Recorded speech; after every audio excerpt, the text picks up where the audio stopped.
Menstrual cup use ചെയ്ത് കഴിഞ്ഞാൽ vagina ഭയങ്കര വലുതാവും. പ്രസവിച്ച സ്ത്രീകൾക്ക് മാത്രമേ മെൻസ്ട്രൽ കപ്പ് വെക്കാൻ പറ്റുള്ളൂ. വെർജിനിറ്റി കളയുന്ന ഒരു മാറ്റർ ആണോ എന്ന് ക്വസ്റ്റ്യൻ നേരിട്ടിട്ടുണ്ട്. ഒരുപാട് പേരൻസ് വന്ന് ഡൗട്ട് ചോദിക്കാറുണ്ട്, ഭാവിയിൽ എന്തെങ്കിലും ദോഷം ചെയ്യും, ഭാവിയിൽ ദോഷം ചെയ്യും. കംപ്ലീറ്റ് ആയിട്ട് ക്ലോസ് ചെയ്യുന്ന ഒരു സീലല്ല, വെജൈനയുടെ ഉൾഭിത്തിയിലുള്ള ഒരു ടിഷ്യൂ മാത്രമാണ്. എക്സ്ട്രീം പെയിൻ പീരീഡ്സ് ആവുന്ന സമയത്ത് സ്ത്രീകൾ അനുഭവിക്കുന്നത്. എന്നെ ഒന്ന് കൊന്നു തരുമെന്നൊക്കെ ചോദിച്ചിട്ടാണ് അവർ നമ്മുടെ അടുത്ത് കരയുക. കാരണം കണ്ടെത്തി ചികിത്സിക്കുക എന്നുള്ളതാണ്. ഗർഭപാത്ര മുഴകളോ അങ്ങനെ എന്തെങ്കിലും ഉണ്ടോ? എല്ലാ മാസവും പീരീഡ്സ് ടൈമിൽ ഇഞ്ചക്ഷൻ എടുക്കാൻ വേണ്ടി മാത്രം ക്ലിനിക്കിലേക്ക് വരുന്ന ലേഡീസിനെയും ഞാൻ കണ്ടിട്ടുണ്ട്. ഈ മെനോപോസും പെരിമെനോപോസും ഒന്നാണോ? ചേച്ചിമാരൊക്കെ പറയാറുണ്ട്, ചൂടുവെള്ളം കോരി എപ്പോഴും ദേഹത്ത് ഒഴിക്കാൻ തോന്നുന്നവർക്ക്. മെനോപോസ് എന്ന് പറയുന്ന അവസ്ഥയിലേക്ക് നമ്മളെ എത്തിക്കുന്ന മാറ്റങ്ങളുടെ ഒരു കാലഘട്ടമാണ്. ഒരു 40 വയസ്സ് മുതൽ 45 വയസ്സ് വരെയുള്ള സ്ത്രീകളിൽ ഇത് കണ്ടു തുടങ്ങും. ശരീരത്തിന് നല്ല ചൂടും പുകച്ചിലും ഫീൽ ചെയ്യുന്ന ഒരു അവസ്ഥ വരും. AC റൂമിനകത്ത് കിടന്നുറങ്ങിപ്പോലും ഇവർ നന്നായിട്ട് സ്വെറ്റ് ചെയ്യും. സെക്സിനോടുള്ള താല്പര്യം കുറയാം, വജൈനൽ ഡ്രൈനസ് വന്നു തുടങ്ങാം. പീരീഡ്സ് സ്റ്റോപ്പ് ചെയ്യുന്ന സമയത്താണ് മെനോപോസ്. തുടർച്ചയായിട്ട് 12 മാസം പീരീഡ്സ് വരാതിരിക്കുന്ന അവസ്ഥയാണ്. ഇറഗുലാരിറ്റി അനുഭവിച്ചിട്ടുണ്ടാവാം. 2 മാസം പീരീഡ്സ് വരിക, പിന്നെ ഒരു മാസം ചിലപ്പോൾ സ്കിപ്പായി പോവാം. എൻഡോമെട്രിയോസിസ് ഏറ്റവും വലിയൊരു അസുഖമാണ് സ്ത്രീകളിൽ. കടുത്ത ആർത്തവ വേദന വരാം. ലൈംഗിക ബന്ധത്തിന് ഇടയ്ക്ക് അല്ലെങ്കിൽ അതിന് ശേഷം വളരെ സിവിയർ ആയിട്ടുള്ള വേദന വന്നു തുടങ്ങാം. ഏത് പ്രായത്തിലുള്ള സ്ത്രീകൾക്കും എൻഡോമെട്രിയോസിസ് വരാനുള്ള സാധ്യതയുണ്ട്.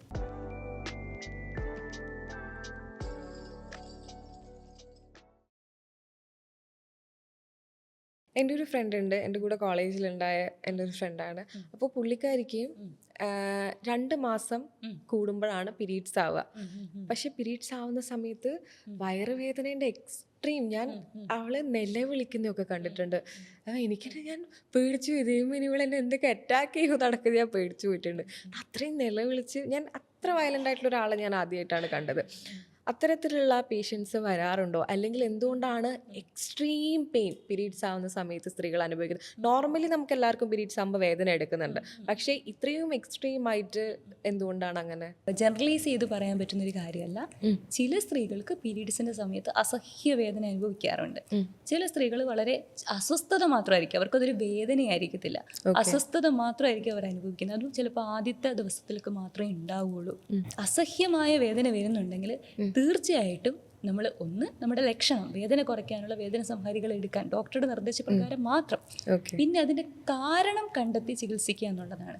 ഇവർക്ക് എൻഡോമെട്രിയോസിസ് പോലെയുള്ള അസുഖങ്ങളോ ഗർഭപാത്ര മുഴകളോ അങ്ങനെ എന്തെങ്കിലും ഉണ്ടോ എന്നുള്ളത് പരിശോധിക്കണം. ഓരോ സ്ത്രീയുടെയും വേദനയോടുള്ള pain sensitivity, pain tolerance level ഇതൊക്കെ വ്യത്യസ്തമായിരിക്കും. എല്ലാ മാസവും പീരീഡ്സ് ടൈമിൽ ഇഞ്ചക്ഷൻ എടുക്കാൻ വേണ്ടി മാത്രം ക്ലിനിക്കിലേക്ക് വരുന്ന എല്ലാ ഏജ് ഗ്രൂപ്പിലെ ലേഡീസിനെയും ഞാൻ കണ്ടിട്ടുണ്ട്, സ്ത്രീകളെയും കണ്ടിട്ടുണ്ട്. കൗമാരപ്രായക്കാരും ഉണ്ട്, മുതിർന്ന സ്ത്രീകളും ഒക്കെ ഉണ്ട്. അതൊന്നും അവരുടെ ദൗർബല്യമോ അതൊന്നും അല്ല. ആ ഒരു സമയത്ത് അവരുടെ പെയിൻ ടോളറൻസ് ഓരോ ആളുകൾക്കും വ്യത്യാസമായതുകൊണ്ടാണ്. പിന്നെ അവർ ഈ എൻഡോമെട്രിയോസിസ് പോലെയുള്ള കാര്യങ്ങളോ മറ്റ് അസുഖങ്ങളിൽ കൂടെയാണോ കടന്നു പോകുന്നത് എന്നുള്ളത് കൃത്യമായിട്ട് നമ്മൾ ഇവാലുവേറ്റ് ചെയ്ത് തന്നെ ചികിത്സ കൊടുക്കണം. എല്ലാ മാസവും കൃത്യമായിട്ട് പീരീഡ് സ്റ്റേറ്റിൽ വേദന സഹിക്കാൻ പറ്റാതെ നമ്മളെടുത്ത് വരുന്ന 16, 17, 18 വയസ്സൊക്കെയുള്ള കുട്ടികളുണ്ട്. എന്നെ ഒന്ന് കൊന്നു തരുമെന്നൊക്കെ ചോദിച്ചിട്ടാണ് അവർ നമ്മുടെ അടുത്ത് കരയുക. കാരണം അവർക്ക് ഡേറ്റ് അടുക്കാനാവുമ്പോഴത്തേക്ക് തന്നെ ഈ ഫിയർ വന്നു തുടങ്ങും. അവരനുഭവിക്കാൻ പോകുന്നത് ഓർത്തിട്ട് കുറച്ച് ദിവസം മുന്നേ PMS സമയത്ത് തന്നെ വേദനയെക്കുറിച്ച് ഓർത്തിട്ട് ഭയങ്കരമായിട്ടുള്ള ടെൻഷനും സ്ട്രെസ്സും തുടങ്ങും. അതേപോലെ തന്നെ മുതിർന്ന സ്ത്രീകളും ഇതേ സമയത്ത് വേദന സഹിക്കാതെ വരലുണ്ട്. ഒരു പ്രായത്തിൽ ഇപ്പം എൻ്റെ അമ്മയൊക്കെ പറയും, ഞാനൊക്കെ ഒരു ടീനേജിൽ ഈ അസഹ്യമായ ഡിസ്മെനോറിയ കഠിനമായ വേദന അനുഭവിച്ചുകൊണ്ടിരുന്ന ഒരാളാണ്. അവർക്ക് ആ ഒരു പ്രായത്തിൽ എന്നോട് പറയാം, ഒരു 18 വയസ്സിന് ശേഷം ഇത് ഉണ്ടാവില്ല, അതുവരെ ഞാനിത് സഹിക്കണം. അങ്ങനെയൊക്കെയുള്ള മിത്ത് നമ്മുടെ ചുറ്റും ഉണ്ട് തോന്നുന്നു.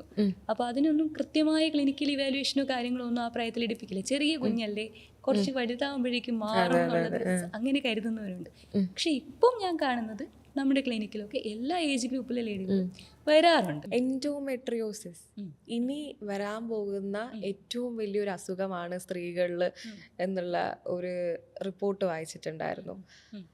എന്താണ് എൻഡോമെട്രിയോസിസ്? എൻഡോമെട്രിയോസിസ് എന്നത് ഗർഭപാത്രത്തിൻ്റെ ഉൾഭിത്തിയായ എൻഡോമെട്രിയം എന്ന ടിഷ്യൂ ഗർഭപാത്രത്തിൻ്റെ പുറത്തേക്ക് വളരുന്നൊരവസ്ഥയാണ്. ഗർഭപാത്രത്തിൻ്റെ പുറത്തേക്ക് അല്ലെങ്കിൽ ഫലോപ്പിയൻ ട്യൂബ്, ഒവറി ആ ഭാഗത്തേക്ക് വളരുന്നൊരു കണ്ടീഷനാണ്.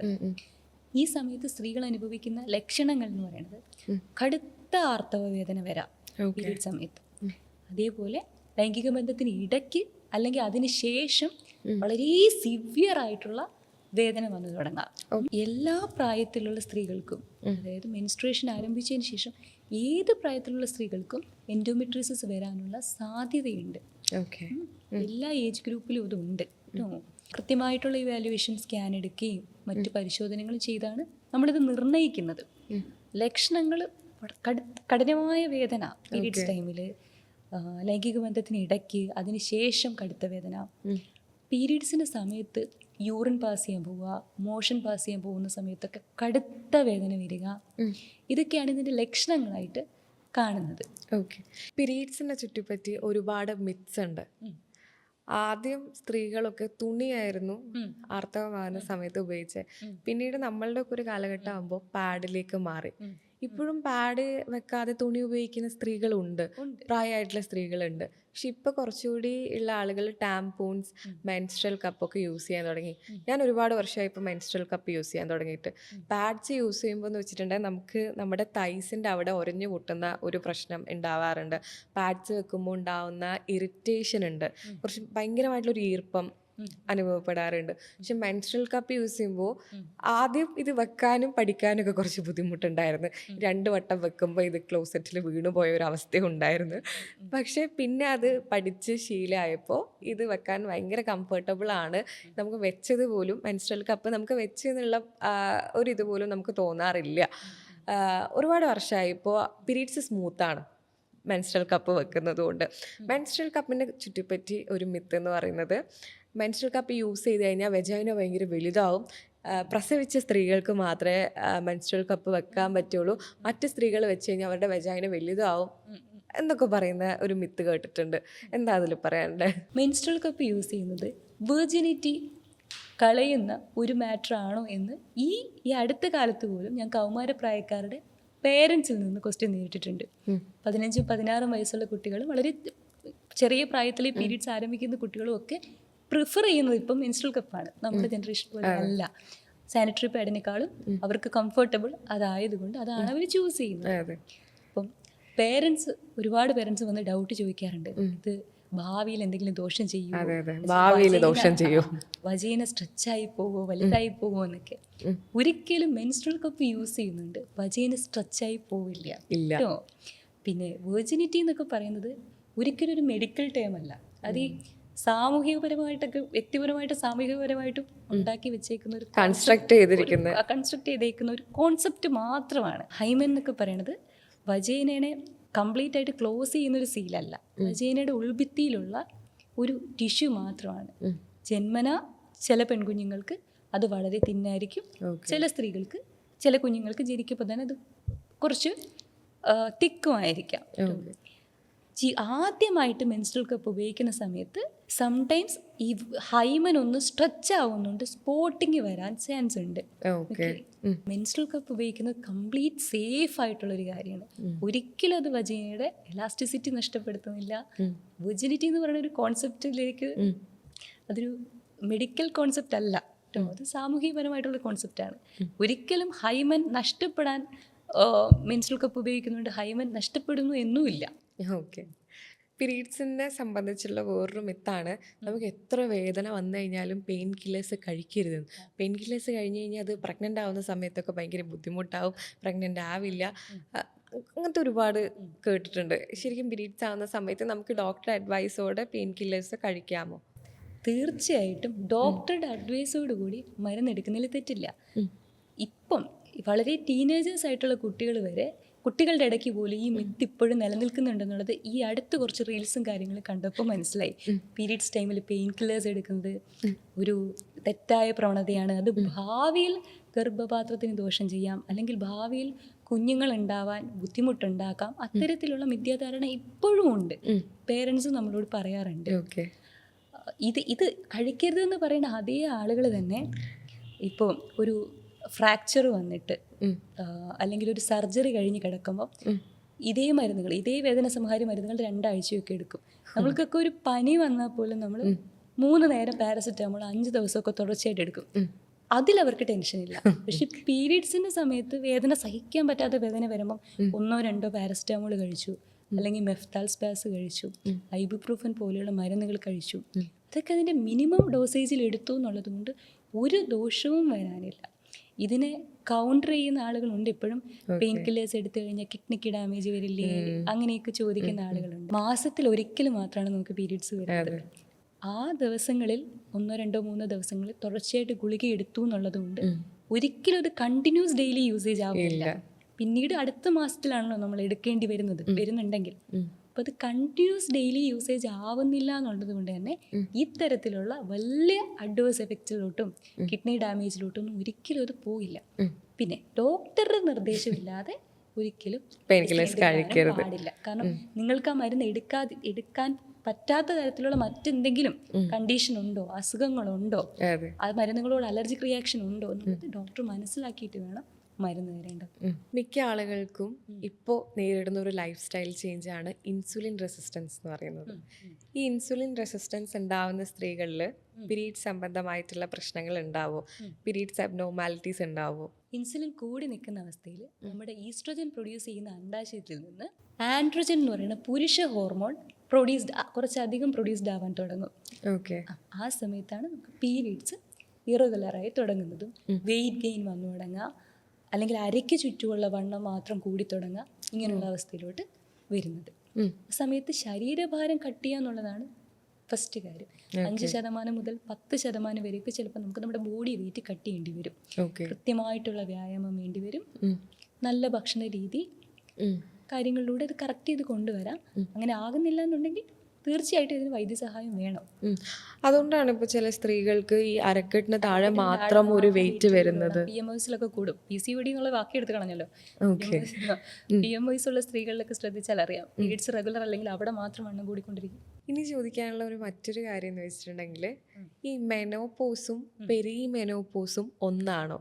ഈ പെരിമെനോപോസ് എന്ന് പറയുന്നത് ഏത് സമയത്താണ് സ്ത്രീകളിൽ ഉണ്ടാവുന്നത്? മെനോപോസിനെ പറ്റി ഈ അടുത്ത് ഒരുപാട് പേര് സംസാരിച്ച് കേട്ടിട്ടുണ്ട്, റീൽസിലൊക്കെ കാണുന്നുണ്ട്. പെരിമെനോപോസ് എന്ന് പറയുന്ന സബ്ജക്റ്റിനെ പറ്റി അത്ര അധികം നമ്മൾ സംസാരിച്ച് കേട്ടിട്ടില്ല. പെരിമെനോപോസ് എന്ന് പറയുന്ന അവസ്ഥയിലേക്ക് നമ്മളെ എത്തിക്കുന്ന മാറ്റങ്ങളുടെ ഒരു കാലഘട്ടമാണ്. ഓക്കെ. യൂഷ്വലി ഒരു 40 വയസ്സ് മുതൽ 45 വയസ്സ് വരെയുള്ള സ്ത്രീകളിലാണ് ഇത് കണ്ടു തുടങ്ങുന്നത്. ചില സ്ത്രീകൾക്ക് ഇത് ഒരു 8 വർഷം വരെയൊക്കെ ഈ അവസ്ഥയിൽ കൂടെ കടന്നു പോകുന്ന സ്ത്രീകൾ. നമ്മൾ ആ അവസ്ഥയിൽ എത്തിയോ എന്ന് നമുക്ക് തിരിച്ചറിയാൻ പറ്റുന്ന ലക്ഷണങ്ങൾ, ശരീരം കാണിച്ചു തുടങ്ങുന്ന കുറച്ച് ലക്ഷണങ്ങളുണ്ട്. ഒന്നാമത്തേത് പീരീഡ്സിന്റെ റെഗുലാരിറ്റി തന്നെ. ചില മാസങ്ങളിൽ ഓവുലേഷൻ നടക്കുന്നതേ ഉണ്ടാവില്ല, പീരീഡ്സ് നീണ്ടു പോകുന്നുണ്ടാവും. പിന്നെ ഹോട്ട് ഫ്ലഷസ് എന്ന് പറയുന്ന അവസ്ഥ വന്നു തുടങ്ങും. ശരീരത്തിന് നല്ല ചൂടും പുകച്ചിലും ഫീൽ ചെയ്യുന്നൊരവസ്ഥ വരും. എൻ്റെ അടുത്ത് വരുന്ന ചേച്ചിമാരൊക്കെ പറയുന്നുണ്ട്, ചൂട് വെള്ളം കോരി എപ്പോഴും ദേഹത്ത് ഒഴിക്കാൻ തോന്നുന്നവർക്ക്. അങ്ങനെ ആ രീതിക്ക് ഒരു പുകച്ചിൽ അവർക്ക് എപ്പോഴും ബേൺ ആവുന്ന പോലത്തെ ഒരു ഫീൽ അവർ അനുഭവിച്ചുകൊണ്ടിരിക്കും. അസഹ്യമായ ബുദ്ധിമുട്ട് തന്നെയാണത്. രാത്രി ഉറക്കം ഡിസ്റ്റർബ് ആവാൻ തുടങ്ങും. AC റൂമിനകത്ത് കിടന്നുറങ്ങിപ്പോലും ഇവർ നന്നായിട്ട് സ്വെറ്റ് ചെയ്യും. ഹോർമോണൽ ചേഞ്ചസ് കാരണം നല്ല രീതിക്ക് ഇവർ സ്വെറ്റ് ചെയ്യാൻ തുടങ്ങും. പിന്നെ ഇത് മാനസികാവസ്ഥയെ ബാധിച്ചു തുടങ്ങും. സ്വാഭാവികമായിട്ടും സെക്സിനോടുള്ള താല്പര്യം കുറയാം, വജൈനൽ ഡ്രൈനസ് വന്നു തുടങ്ങാം, സ്ട്രെസ്, ആൻസൈറ്റി ഇങ്ങനെയുള്ള പ്രശ്നങ്ങളൊക്കെ ഡെവലപ്പായി വരാം. ഈ സമയത്ത് നമ്മുടെ ചുറ്റും നിൽക്കുന്നവർ ഈ മാറ്റങ്ങൾ മനസ്സിലാക്കിയും അവർക്ക് വേണ്ട പിന്തുണ കൊടുത്തും മുന്നോട്ട് പോകുക തന്നെ വേണം. ഈ പെരിമെനോപോസ് ഇപ്പോഴത്തെ സ്ത്രീകൾക്ക് 30 വയസ്സിലും ആവുന്നു എന്ന് പറയുന്നത് കേൾക്കുന്നുണ്ട്. 30 വയസ്സിൽ പെരിമെനോപോസ് സംഭവിക്കുമോ? Late 30s perimenopausal symptoms start ചെയ്യുന്ന ആളുകളുണ്ട്. ഇതും നമുക്ക് ജനറലൈസ് ചെയ്ത് പറയാൻ പറ്റത്തില്ല. ഓരോ സ്ത്രീയുടെയും ഹോർമോണൽ ചേഞ്ചസ്, ആ ഹോർമോണൽ ചേഞ്ചസിനോട് അവരുടെ ശരീരം പ്രവർത്തിക്കുന്ന രീതി, പ്രതികരിക്കുന്ന രീതിയൊക്കെ വ്യത്യസ്തമായിരിക്കും. ലേറ്റ് 30s പെരിമെനോപോസൽ ചേഞ്ചസ് കാണാറുണ്ട് ചിലരിൽ. ഈ മെനോപോസ്, പെരിമെനോപോസ് അനുഭവിക്കുന്ന സ്ത്രീകൾ ഒരുപാടുണ്ട്, നമ്മളുടെ അമ്മമാർ ഒക്കെ. അപ്പോൾ ചില ആൾക്കാർ പറയുന്നത് കേട്ടിട്ടുണ്ട്, ഈ പീരീഡ്സ് സ്റ്റോപ്പ് ചെയ്യുന്ന സമയത്താണ് മെനോപോസ്. അങ്ങനെ പീരീഡ്സ് സ്റ്റോപ്പ് ചെയ്യുന്ന സമയമാണോ മെനോപോസ്? ഒരിക്കലുമല്ല. മെനോപോസ് എന്ന് പറഞ്ഞാൽ തുടർച്ചയായിട്ട് 12 മാസം പീരീഡ്സ് വരാതിരിക്കുന്ന അവസ്ഥയാണ്. അതിന് തൊട്ട് മുൻപുള്ള വർഷങ്ങളിൽ ഇറഗുലാരിറ്റി അനുഭവിച്ചിട്ടുണ്ടാവാം.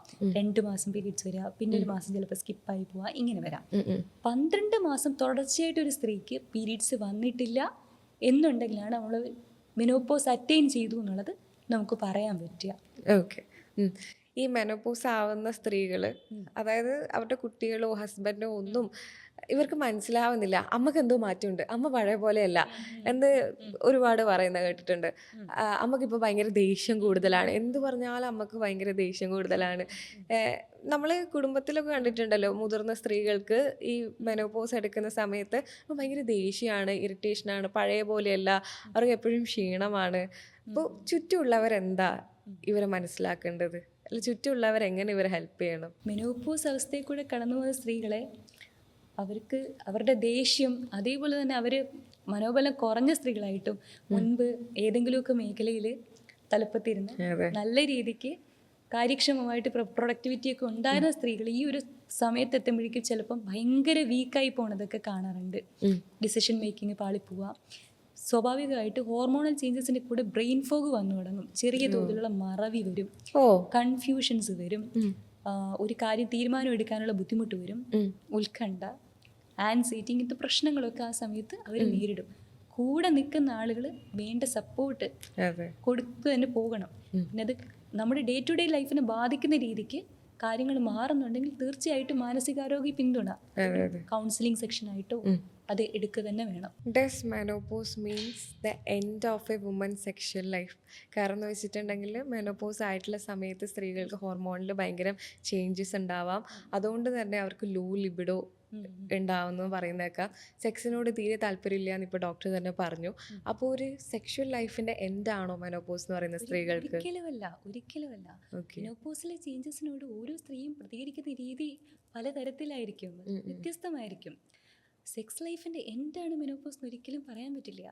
അന്നേരത്തെ ഹോർമോണൽ ചേഞ്ചസ് കാരണം ഉണ്ടാവുന്ന വജൈനൽ ഡ്രൈനസ് വരാം. സ്വാഭാവികമായിട്ട് വജൈനൽ ഡ്രൈനസ് മൂലം സെക്സ് പെയിൻഫുൾ ആവുന്ന അവസ്ഥ വരാം.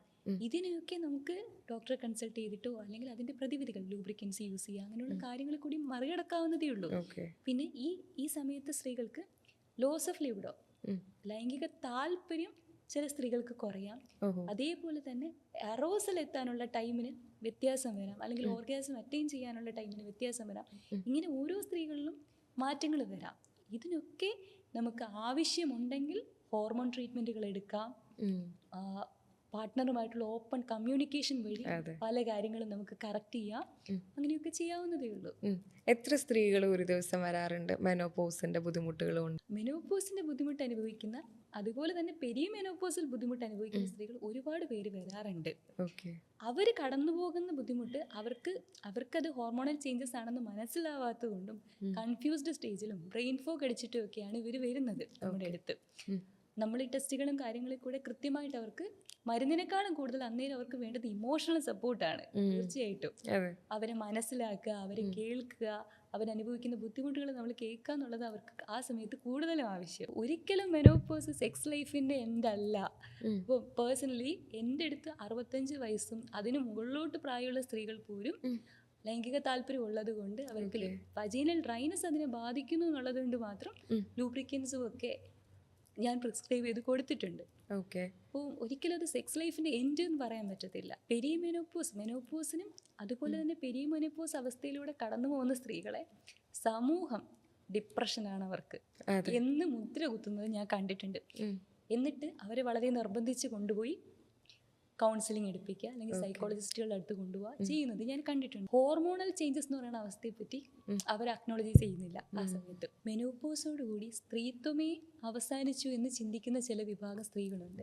അത്തരത്തിലുള്ള ഒരുപാട് കേസുകൾ ഞാൻ കണ്ടിട്ടുണ്ട്. അന്നേരം അനുഭവിക്കുന്ന കടുത്ത വിഷാദം, ലൈംഗിക താല്പര്യം കുറയുന്ന അവസ്ഥ, മുന്നോട്ട് അവർക്കൊരു ഹോപ്പില്ലാതെ പോകുന്ന പോലെ തോന്നിയിട്ടുണ്ട്. നമ്മുടെ ചുറ്റും നോക്കിക്കഴിഞ്ഞാൽ മെനോപോസ് അറ്റൈൻ ചെയ്തതിന് ശേഷം വളരെ ആരോഗ്യത്തോടുകൂടി നമ്മുടെ നാട്ടിൻപുറത്തൊക്കെ നോക്കിക്കഴിഞ്ഞാൽ തൊഴിലുറപ്പിനൊക്കെ പോകുന്ന, മറ്റു ജോലികളൊക്കെ ചെയ്യുന്ന അമ്മച്ചിമാരെയും ചേച്ചിമാരെയൊക്കെ നോക്കിക്കഴിഞ്ഞാൽ ആ ഒരു സ്റ്റേജ് മറികടന്നതിന് ശേഷം വളരെ ആരോഗ്യത്തോടുകൂടി ജീവിക്കുന്ന സ്ത്രീകളെ നമുക്ക് കാണാൻ കഴിയും. അപ്പോൾ ആ ഒരു ഫേസ് കടന്നു കഴിഞ്ഞ് മുന്നോട്ടൊരു ലൈഫ്, തീർച്ചയായിട്ടും മുന്നോട്ടൊരു ലൈഫ് ആരോഗ്യകരമായ ജീവിതശൈലിയാണ് പിന്തുടരുന്നതെന്നുണ്ടെങ്കിൽ തീർച്ചയായിട്ടും അറ്റൈൻ ചെയ്യാവുന്നതേ ഉള്ളൂ. അപ്പോൾ അതൊരു ഹോപ്പ്ലെസ് ആയിട്ടുള്ളൊരു സബ്ജക്റ്റ് അല്ല.